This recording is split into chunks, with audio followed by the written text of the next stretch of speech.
Okay, guys, next one here is risk identification. Now, before we get into a bit more of the detail, I want to pick up on probably a model that you've seen before in the past, but it's this idea of known, unknown, and unknowable risks. And this has an important message for this reading. Now, risks that are known risks, we can identify and we can measure. And these tend to be the main big regulatory risks.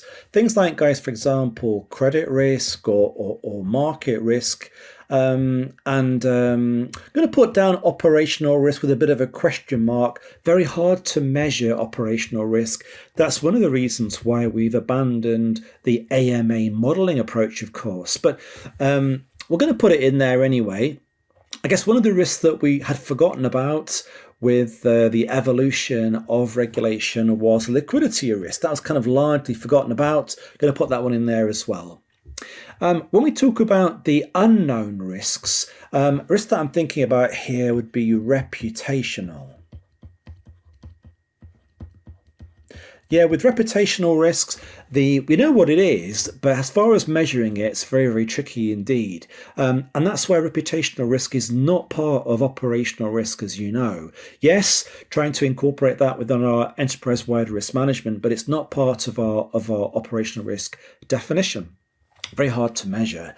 And that leaves us with this kind of mysterious third category, and they use the word unknowable. What they mean, guys, by this are risks you don't see coming, risks that you can't foresee in this way, and whether it might be events like the pandemic, for example, or whether it might be all kinds of political, economic, or natural events that you don't see coming at all. So this is quite a humbling thing as far as risk goes. The wise man knows what they don't know, and so thinking that that you've got all the risk covered, then you're kind of kidding yourself in this way. You're going to have to be able to keep on your guard. This idea of keeping on your guard, if you like, it's a bit like in the older sailing ships, the idea of a crow's nest. The idea of looking out in the future to see the dangers coming, whether it's an iceberg, or the idea of having on your radar. They call that horizon planning in this reading. So thinking about categorizing risk, guys, we've got the big four here, the big four BCBS, people, processes, systems, and external events. You've also got the 7 BCBS loss event categories, like internal fraud, external fraud, etc. You got your 8 business lines, the retail banking, retail broking, etc. The 8 of those.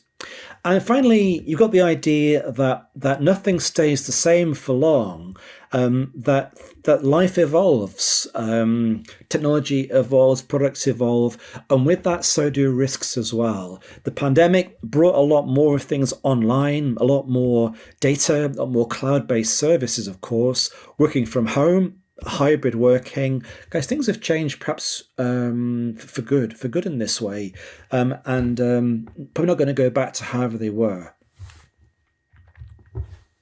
So the chapter has, again, quite an interesting quote to start with here. It says just to be aware that the most dangerous risks, what are the most dangerous risks? Are those that we've ignored or those that we weren't able to reasonably anticipate. So it kind of aligns with my point at the start, guys, there, that the most dangerous risks you don't see coming.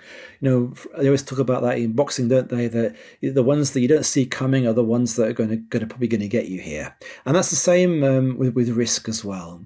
So bearing in mind it's not possible to foresee every risk, it means we've got to be very, the idea of crow's nests and radars and lookout, be very vigilant to changes in situation, changes in circumstance. And also, guys, communication within a firm, listening out for important information, wherever it comes from.